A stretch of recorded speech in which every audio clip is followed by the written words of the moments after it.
अस्सलाम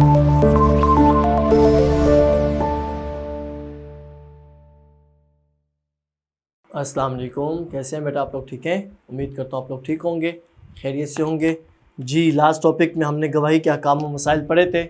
आज हम इसकी एक्सरसाइज करेंगे, मश्की सवालात करेंगे और सबसे पहले MCQs पे शॉर्ट क्वेश्चन। पेज नंबर 65 आपके सामने होगा, पेज नंबर 65 जी।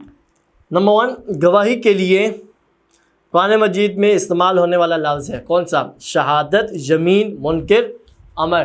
तो नंबर 1 अलिफ शहादत जी।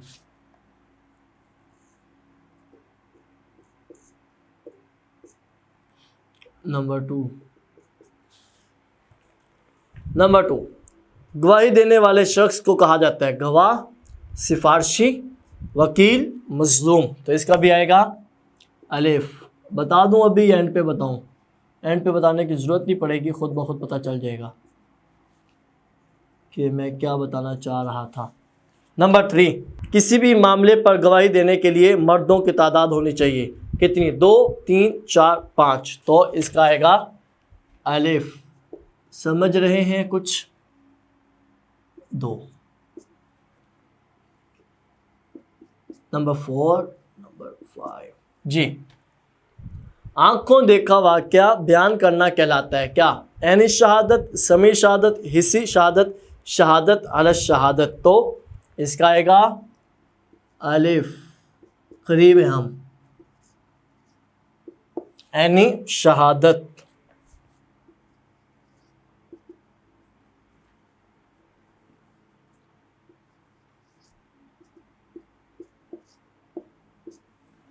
नंबर 5 एंड लास्ट, जब सिर्फ एक गवाह मौजूद हो तो गवाही है क्या? फ़र्ज़, वाजिब, मुस्तहब, मुबाह।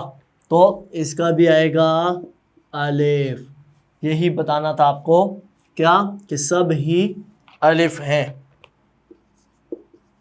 कुछ बच्चे एक्टिव होते हैं, पहले ही उन्हें पता चल जाता है, ठीक है। तो सब ही अलिफ है इसके।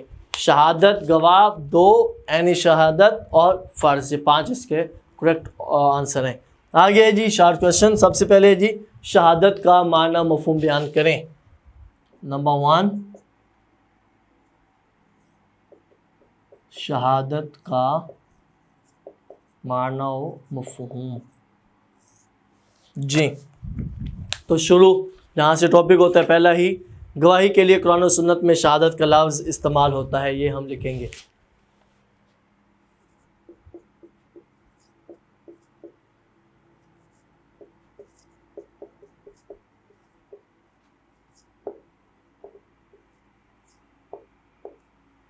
गवाही के लिए कुरान और सुन्नत में लफ्ज़ इस्तेमाल होता है कौन सा? शहादत का। और आखिर में क्या आएगा जी?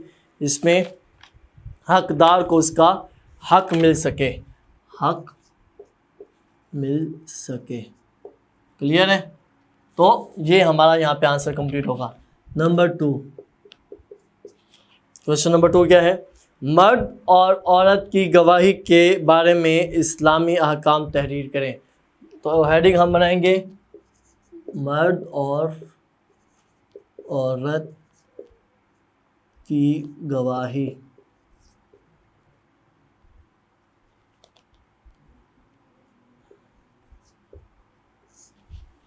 इसका आंसर कहाँ पे है जी? मैं बता देता हूँ आपको। पेज नंबर 64 है और इसका सेकंड पैराग्राफ देखिएगा ज़रा। गवाही देना चूँकि एक आला मनसब व मर्तबा है। यहाँ से गवाही देना चूँकि एक आला मनसब व मर्तबा है, ठीक है। इसलिए गवाही देने के लिए शर्त है कि गवाह मुसलमान, आकिल, बालिग और वो सारी चीज़ें आदिल हो। तो यहाँ से शुरू करेंगे, एंड कहाँ पे होगा? वो नीचे सूरह बकरा की आयत का तर्जुमा लिखा हुआ है, इनकार ना करें, यहाँ तक, ठीक है। ये पूरा हमारा इसमें ये आंसर बनेगा। क्लियर है? बता दिया आपको, अच्छे से आपने इसे अंडरस्टैंड करना है। नंबर 3, गवाही में के दौरान में किन 2 बातों का ख्याल रखना ज़रूरी होता है? तो वो जो शुरू में हमने नोट किया था, 2 बातों का ध्यान, तो हम एज इट इज़ लिखेंगे 2 बातों का ध्यान। Number 1, number 2। नंबर 1 क्या है जी, ये लिख लेते हैं, थोड़ा सा मैं आपको बता देता हूँ। किसी वाक़या का वक़ूआ का बगौर मुशाहिदा करके उसको दिलो दिमाग में बिठाना। किसी वक़ूआ का बगौर, ठीक है। और दूसरा क्या है जी, मामले को काजी और जज के सामने।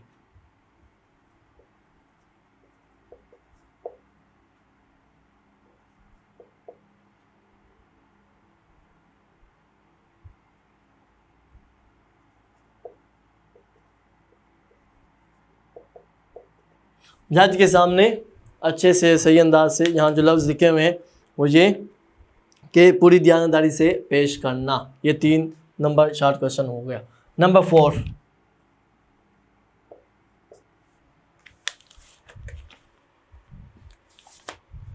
क्वेश्चन नंबर 4 है ऐनी शहादत और समी शहादत की वजाहत करें, ठीक है।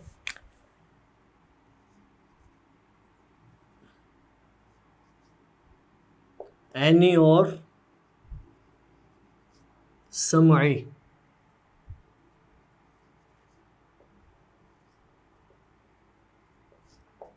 ऐनी और समई शहादत। तो हमने वो शहादत की अक़साम की थी, उसमें ये 2 अक़साम है। मैं एक दफ़ा बता देता हूँ आपको। पेज नंबर 64 का फर्स्ट पैराग्राफ, इसके पैराग्राफ के सेकंड लाइन से शुरू होता है। गवाही देना बाज़ औक़ात आँखों देखा वाक़या बयान करना होता है, जिसको ऐनी शहादत कहते हैं। दूसरा समी समाज से, 2 लाइनें इसकी कंप्लीट हमें करनी है।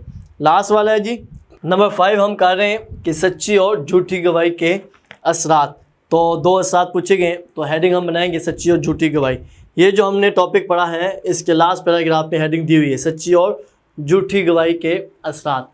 तो एक ही पैराग्राफ में पहली 3 लाइनों में दोनों चीज़ें बता दी गई, सच्ची और झूठी। तो पहली 3 लाइनें हम इसकी ऐड करेंगे। नंबर 4 जो लाइन है वो हमारी हासिल कलाम में ऐड होती है, तो हम इसमें नहीं ऐड कर रहे वो। तो ये हमारा आखिरी पैराग्राफ, इसकी फर्स्ट 3 लाइन्स हम इसमें ऐड करेंगे, सच्ची और झूठी गवाही, ठीक है। क्लियर है। अब हम आगे लोगों की हेडिंग्स इसमें ऐड करते हैं। क्या है जी, कुरान और सुन्नत की रोशनी में गवाही की अहमियत वाज़े करें। कुरान और सुन्नत की रोशनी में गवाही की अहमियत।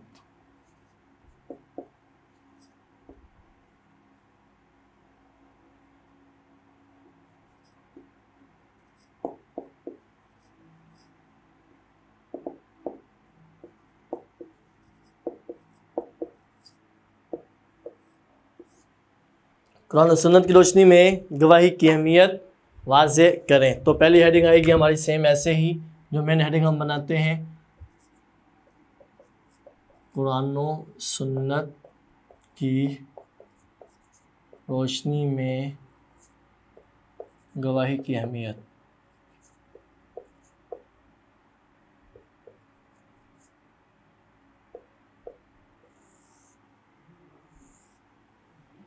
जी, सबसे पहले आएगा गवाही का मफ़हूम।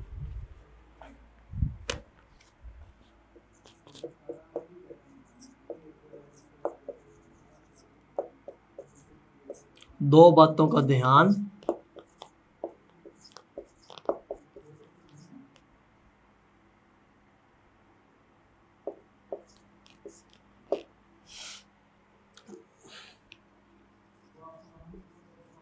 मामलात के पेश नज़र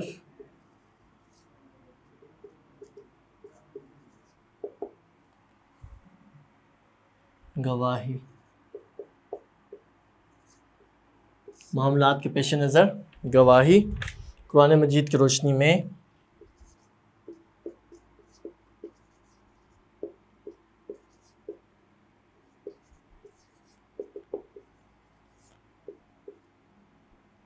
कुरान मजीद की रोशनी में इस्लाम में शहादत,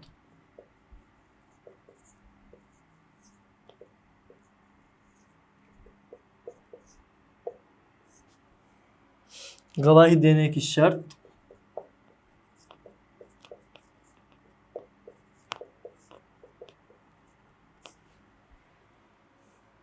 हदीस नबवी की रोशनी में,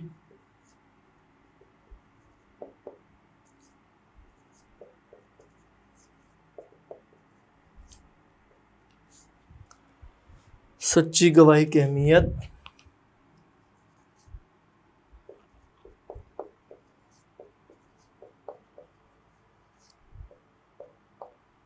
झूठी गवाही के नुकसानात,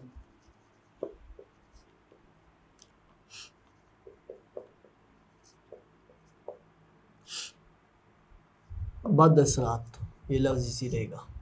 बद का मतलब बुरे, और आखिर में है हास्ते कलाम। अच्छा, मैंने बार बार आपको बताया हुआ है, ये जो लॉन्ग की हेडिंग है ये कोई मतलब एक टॉपिक हमारा 5-6 पेजेस पे नहीं हो रहा, 1.5 पेज, 1 पेज, 2 पेज पे हमारा टॉपिक कंप्लीट हो जाता है। तो और हमारा लॉन्ग क्वेश्चन भी समटाइम मतलब मैक्सिमम जो एक ही होता है, और हमने पूरा टॉपिक आलमोस्ट उसमें ऐड कर देना होता है, इतना ज़्यादा टॉपिक लेंथी नहीं होता। तो हर पैराग्राफ के साथ एक एक हेडिंग हमने ऐड करनी है। जैसे सबसे पहले जी गवाही का मफहूम, पहला पैराग्राफ और शॉर्ट क्वेश्चन नंबर 1 का आंसर भी है। अगला पैराग्राफ 2 बातों का ध्यान, मामले को काजी के सामने अच्छे से, और ये है कि मामलात के पेश नज़र अगर बंदे ज़्यादा होंगे तो गवाही देना मुस्तहब है, बंदे कम होंगे तो गवाही देना फ़र्ज़ है। कुरान मजीद की रोशनी में वो बताया हुआ है कि किस लिहाज से वो हुक्म है कि मर्द और औरत के बारे में वो सारी चीज़ें इसमें डिस्कस करते हैं। आगे जी इस्लाम में शहादत, इस्लाम में शहादत एक अमानत की तरह, वो पैराग्राफ हमें याद होगा। अगले है जी गवाही देने के लिए शर्त कि गवाही देने वाला बंदा आकिल, बालिग, आदिल हो, सब कुछ वो कंडीशन हमने उसकी पढ़ी है। हदीस नबवी की रोशनी में नबी पाक सल्लल्लाहु अलैहि वसल्लम ने जो गवाही के मुतालिक इरशाद फरमाया, सच्ची गवाही और झूठी गवाही के बद असरात, इसकी अहमियत और उसके नुकसानात। तो वो जो आखिरी हमने पैराग्राफ किया था 3 लाइनों में, उसमें हाफ हम इसमें ऐड करेंगे, सच्ची गवाही की जहाँ तक आएगा, और झूठी गवाही का जहाँ से शुरू होगा वो एंड पे, हाथ से कलाम आखिरी 1-2 लाइनें हम इसमें ऐड करेंगे। ठीक है, ये जो लॉन्ग क्वेश्चन है ये बताने की ज़रूरत भी नहीं पड़ती या नहीं होनी चाहिए, क्योंकि हमने सारा टॉपिक पढ़ा हुआ है।